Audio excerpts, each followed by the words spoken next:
ఇరాన్‌కి సంబంధించి ఇప్పుడు ఎవరు నాయకత్వం వహించబోతున్నారంటే వాళ్ళ ప్రాణాలు తీసేస్తున్నారు. ఒకటి ఖొమైనీ అని హతమార్చడం ఒక ఎత్తు. ఇంకా ఆయన అంత్యక్రియలు ఘనంగా జరపాలని అనుకున్నారు. మరి ఏమైందో కూడా తెలీదసలు.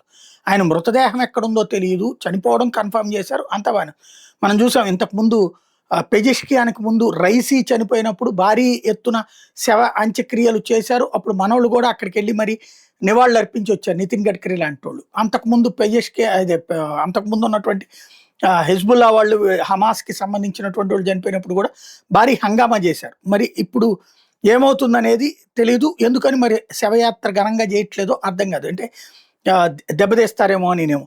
ఖొమైనీ తర్వాత ఇప్పుడు హుస్సేన్ ఖమేనీని అధ్యక్షుడిగా సుప్రీమోగా ఎంచుకుంటున్నారు, సుప్రీం లీడర్‌గా అన్న సమాచారం రాగానే మొసాద్ ఏజెంట్లు కాల్చి చంపడం అన్నటువంటిది సంచలనం సృష్టిస్తోంది. నిన్న రక్షణ మంత్రిని హతం చేయడం, మొన్న సైనిక్ కమాండర్‌ని హతం చేయడం.